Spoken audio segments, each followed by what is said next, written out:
right? I find that really helpful in space holding and meditations when we're doing meditation. And it's very easy for me to fall into a meditation with someone and all sorts of things come into my mind.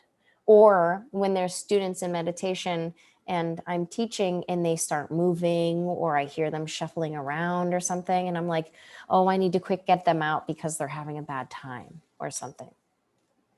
And I have to notice just that coming into my psyche and keep leading with confidence the thing that I'm putting out, right?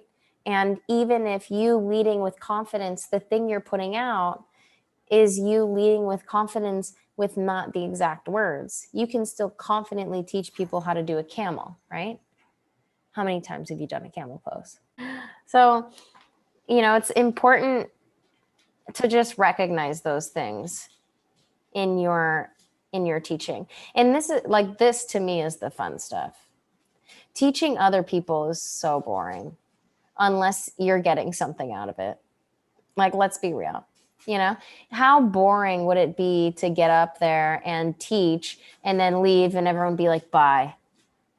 But people say, thank you for class, or they say, I feel so good, or they really enjoy the practice, or whatever it is. Like, everything we do is an exchange. So a big part of what it is that we're doing is also personal growth. And so these are great opportunities to just see where we're at. Oh, well, there's this part of me right now that is just not really getting it yet, or I'm really not very patient with myself. How am I going to be patient with other people?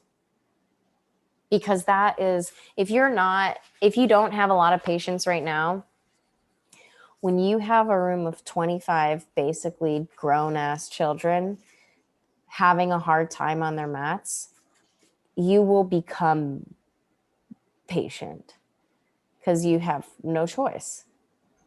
Because when people become uncomfortable, no matter how old they are, they act like babies. Fidgeting, trying to put a bunch of other things that are comforts, drinking water, pouring water, coming in sweatsuits, putting it on, taking it off, leaving the room, coming back in, talking out loud, all this really distracting stuff that is super distracting, right? It's really hard to be patient for that, especially if you have a really disciplined practice, right? I can do this, and be really still and really focus on myself. And you're like, I can do it. Why can't you? So we have to do the same thing for us. Otherwise, we'll burn out. If we're always being patient for everyone else and never being patient for ourselves, we're not going to last long in the industry. Because we're not actually promoting wellness. We're not embodying wellness. Wellness is within us. And if we are teaching wellness and are not well, then we're not teaching wellness. We're just burning out, right? We're burning the wick at both ends, or whatever they say. I always like to think and ideally feel that I can love everyone, but I don't have to like them. To have love and compassion for someone is totally possible without actually enjoying them as people. And sometimes we don't love ourselves and we don't like ourselves. Sometimes we live with people we don't love or like. And so we have to start learning what it is, or even remembering, what is it that I love about this person? And what is it that I really like about this person? And if I don't like them right now, what is it that I love about them? People that I've been with during challenging situations, and even people that I'm not with anymore. I love my ex-wife, but I didn't like her at the time, which is why she's my ex-wife. Now I love her and I like her, which is confusing. I'm like, oh, wait, we'll come back. Uh, come back, I left you. Um, and, and there's so many other relationships like that, friends that I love, but currently I don't need in my space. When it comes to, and we're going to get into this kind of stuff when we start getting into ethics, there are certain students that are going to come in and say some shit you don't want to hear. But you have to love them because they're coming there for a thing that you've decided to teach. And that is helpful to everyone and can be the great unifier. Levels us all out. And that's really what it's supposed to do for us too. That's what yoga is supposed to do for us. It's supposed to bring us back into unification with ourselves.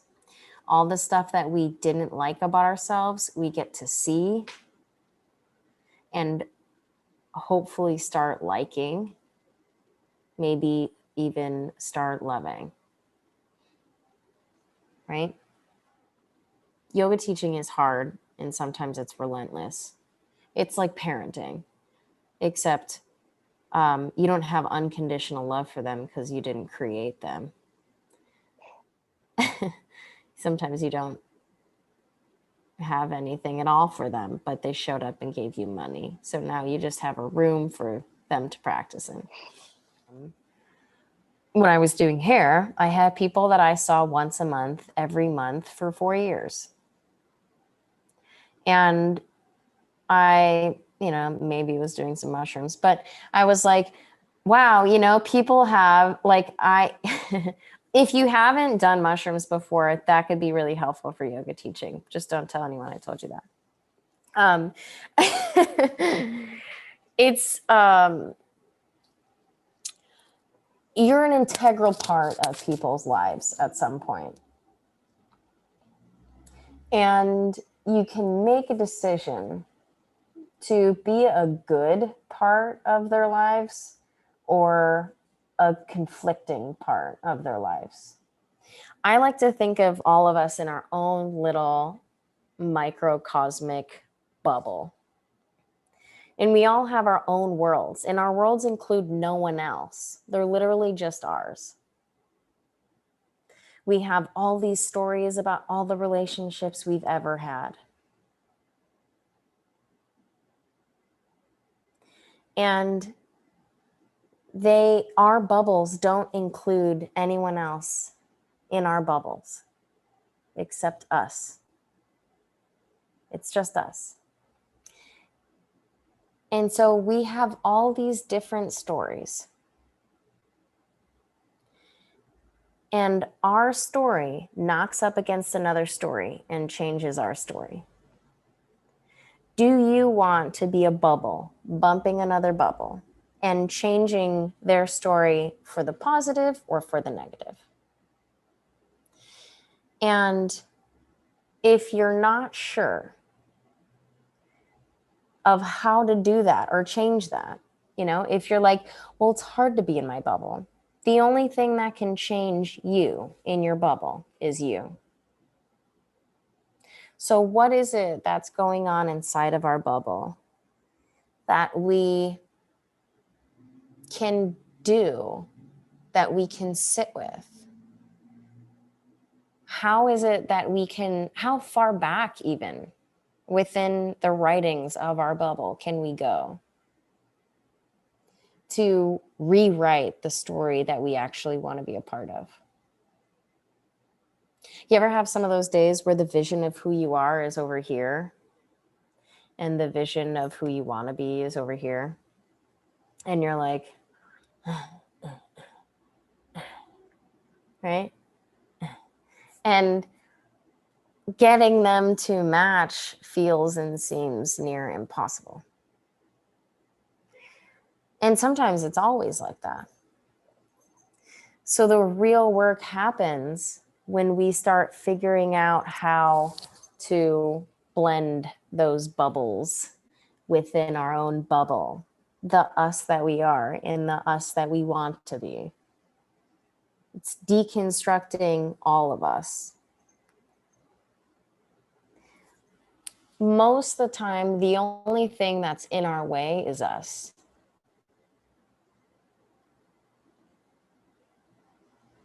You know, you think about practice when we're like having a really hard time and all we're trying to do is get more out of a position. And really, the thing that's in the way of us getting this position is us actually relaxing into a position or breathing into a shape.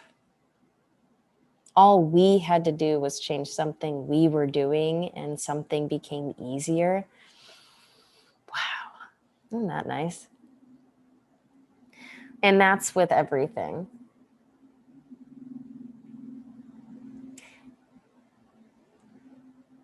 It is easier to blame everyone else for our hard time than it is to take responsibility for it and change it. And as teachers, when we can start to do that for ourselves, we'll start breeding a community of people that do that as well. The community you're a part of is a reflection of you, or the community you create is a reflection of you.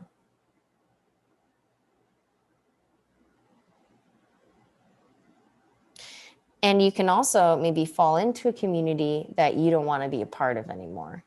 And then you make a conscious decision to change that, which is difficult, right?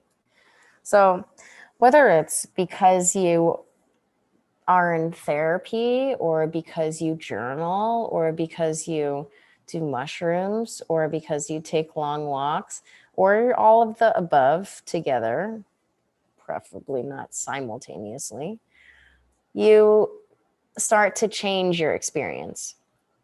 And that's really what this class is doing, is trying to teach us that we have the power to change our experience.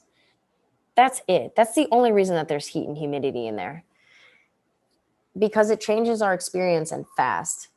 You're having a bad day, you go into the room and all of a sudden your body temperature raises to be a moderate fever and you're looking in a mirror for 90 minutes, you're going to have a different time. However, the time you were having before that, unless you went from having a 90-minute class to having a 90-minute class, you're changing your experience really fast, right?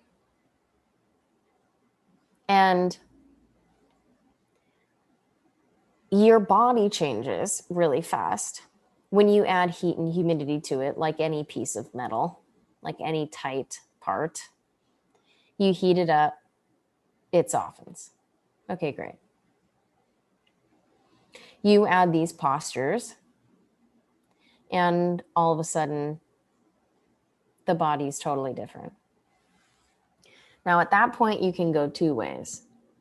You can attach to that, become addicted to it, and only do it because it changes the thing you're seeing. Or you can start to use that to reflect truth into every aspect of your life, which is what asana is for, to infuse our lives off our mats. So you start to recognize how easily, wow, I just changed my experience because I dedicated myself to something that was going to be better for me 3-4 times a week. And just 3 or 4 times a week totally changed my experience. It's something that you can't sell. Come to yoga. Learn how to change your experience in your life. You know, and people are like, am I going to like burn calories, or, you know, am I going to like look better or something? Will I look younger? Is this the fountain of youth? But it's something that with dedicated practice, nobody can deny, right? That's happened to all of us in some regard. Our lives have changed. So while us teaching our peers, when you transition from being a student to a teacher, or as teachers, us being a pillar of that, is how we teach our students what's possible. Wow, you seem lighter, or wow, you seem more content, or wow, you seem so much more joyous, or, wow, I can really feel how much you care. These different things that students will pick up on over time. And usually it's like, oh, well, I actually started doing yoga instead of just going to it, which is what most of us do. I remember the moment that I had a student who I had practiced with for a long time, like next to for a really long time. And I got done with a 90-minute class at a Bikram studio, and they were like, hey, I'm hopping in for the next one. Are you hopping in? And I was like, no, I don't do that anymore. And they're like, what do you mean? And I was like, one asana class in a day is enough. And she was like, well, you used to do it all the time. And I was like, that's because everything else wasn't enough. I wasn't enough. My life off the mat wasn't enough. And the only thing I could find enoughness in was getting on my mat and practicing. And so at that time, I was not a yoga or a yogi. I was a yoga student or practitioner. Now, everything I do feels more like yoga. There's more balance. Yoga, yoke, unity. Yuj. We have westernized the yoga practice is great within the yoga studio environment, within the yoga studio format, because we turned it into a gym. Come take a class at any time you want. So we made it available in this way that is consumable to the Western mind. But if the Western mind is not being tamed because we're wildly unavailable to sanity, then it abuses what we've made overly available to it and turns yoga just into a workout. And so it's easy, it's not our fault that we don't get some of the deeper lessons that come from yoga, because we've only been taught this one thing. Unless there's time like this, one-on-one, or with your peers where you're really nerding out on the practices, you don't ever digest the greater lessons. They're fleeting, or you had the thought maybe during class and it went away real fast, right? You like took a shower and everything in your brain fell out after class. So I love this practice. I hate that I love this practice, because to me, it is the epitome of colonized practices. We added heat, we added mirrors, we added humidity, and we made really small yoga clothes to go along with it. And then we put it on the schedule 5 times a day. And we said, come, take it as many times as you want. And they did. But we stopped there, which is really where we fell short. How are we talking about what is actually going on? How are we embodying what is actually going on? And how can we continue being with what is actually going on, right? Because when you change a part of you, no matter how integral you think it is to you, everything else changes, and it's impossible to be the same. When you see something, you can't unsee it. It feels like the entirety of your existence is all we do for the rest of our lives. Like I kick myself, I'd say every 5 years, where I'm just like, God, can I just like one thing? Can I just keep one thing comfortable just like for a little bit? But it's that idea that when what is comfortable, like that saying of I'm gonna get my life together, or just getting my shit together, or whatever we say, and you say it for the rest of your life. I kind of like grew up in the tattoo community, and this elder he was probably 55 at the time. I was 20. I was maybe 21.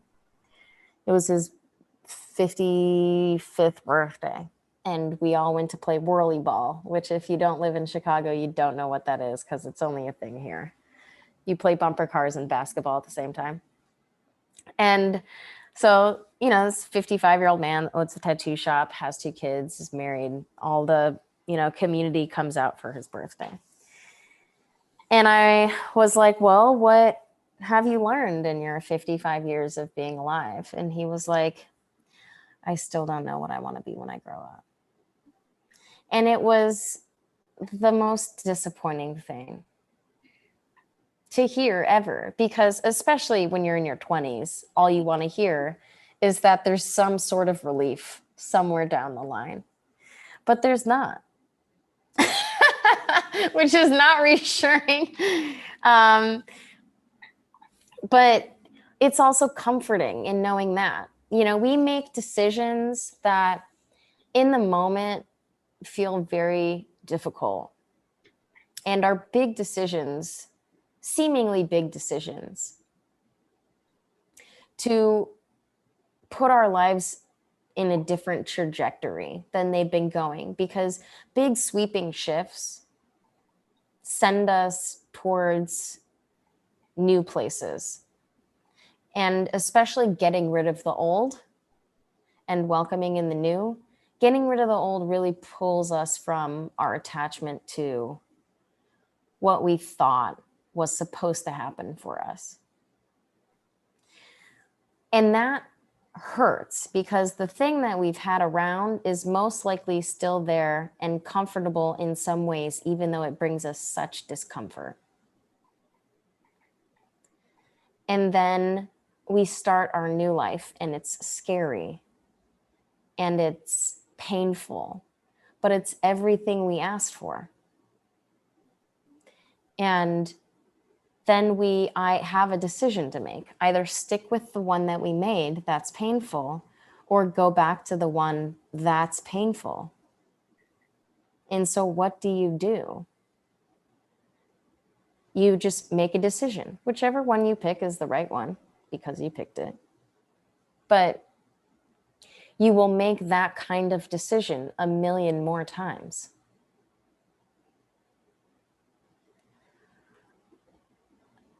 The amount of times that you will reinvent yourself will be endless if you're willing to be uncomfortable, which can bring great joy and depth to your life, but could be a very lonely one.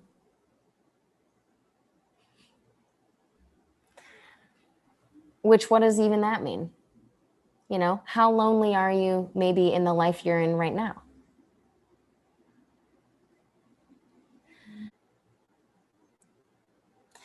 And so you kind of don't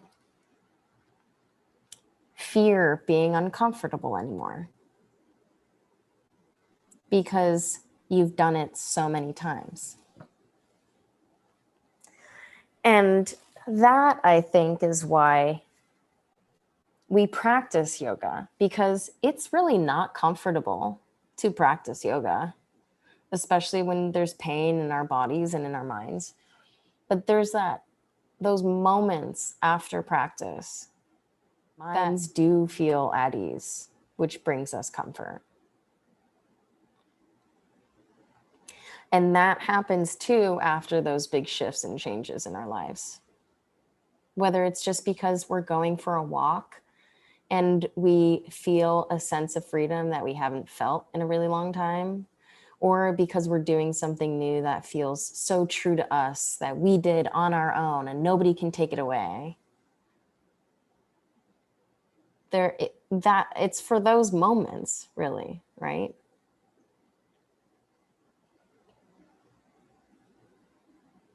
It's a cool thing that I find is the only constant that I'll probably ever have in my life is yoga. Because the depth of this study is so great that the more I know that I want to study yoga, the more I know that I want to study myself. Because that's what yoga is for. It's not so that you can repeat the coolest mantras and sound like an Indian person, or so that you can be the most cultured yoga teacher and everyone wants to take your class. It has to be in combination with self study. Otherwise, you're not doing it. It won't last. The practice won't sustain you. But when it's being used for self-study, it will, because you never get old. You never get old to you. It's because the perspective you get from end of life is, it really puts into perspective what it is that you want to do while you have one. Because there isn't anyone on their deathbed that says, I'm so glad that I was skinny. I'm so glad that I didn't leave him. I'm so glad that I kept my job for 75 years. Or I'm so glad I never sold that house. These are things that don't get said on your deathbed because they're not important.